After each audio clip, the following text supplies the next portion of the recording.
morning sickness sucks. And what I learned about it, I guess before I was pregnant, before I'd gone through it, I just thought, oh, it's this cute little thing where moms throw up in the morning and then they go on with their day, they go to their yoga, they get their latte, and life is happy again. It's not. It's a quite debilitating, quite depressing, seemingly never-ending disease that affects you for anywhere between, for some moms, their whole pregnancy. You know, for me, it lasted until I was 16 weeks, and the only way I can describe it is it just feels like the worst hangover you've ever had in your life. Like cotton mouth, nauseous, headache. You just feel like depressed, like you don't want to do anything, and your body feels sluggish, and you just feel like you're going to get sick, and you do get sick sometimes, and those are the good days, you know, when you're actually able to vomit, and that's a good thing. Like, that's when you know. And I remember as it drug on, you know, and me being this really healthy, very social person, having to go from, you know, out all the time with friends and really active and really happy, to in bed all the time and just sluggish and nauseous and feeling terrible.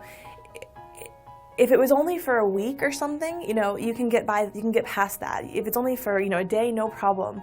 But to have it go on for weeks and weeks, and the hardest part mentally is not knowing when it's going to end. Like, you don't get, you know, a little bird doesn't come and deliver you a message saying, your morning sickness ends at week 16. I mean, you could be sick the entire time. Some women are. I remember reading about the princess, Kate, or the Duchess, whatever, Kate and William, and she's in the hospital for this, and I'm just like, oh God, the poor thing, because I'm going through it too, and it's terrible. It's absolutely terrible.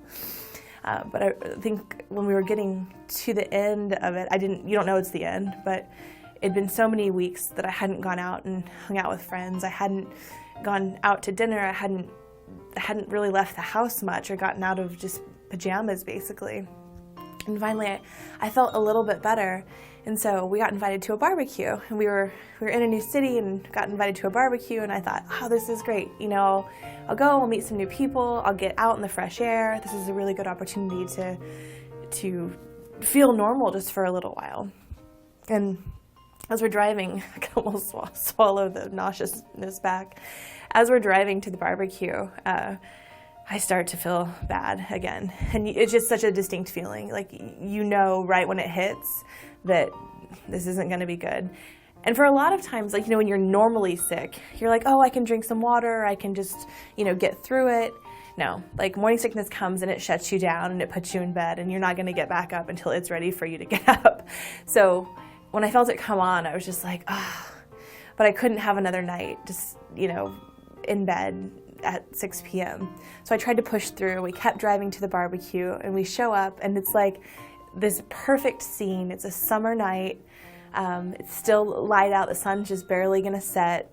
You know, the meat's on the barbecue. Everyone's having a good time. People are playing with a football. The dogs are out. We're all in a park. It's a beautiful setting, and I want nothing more than just to go and, like, talk to people and be out and, like, be free of this sickness.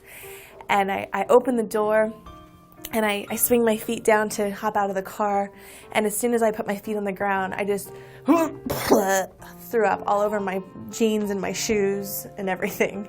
And it was from right there that I was just like, oh God, this thing has, like, I'm just sick. I have to go home. I don't have a choice. So in tears all the way home, my husband just like, what can I do? You know, he feels terrible because he can't help me. There's no way to help me. So besides just time, like the pure passing of time. So just get back in the car, go home, clean up my shoes, lick my wounds, and pass another day. You know, that was kind of the mantra for those first 16 weeks.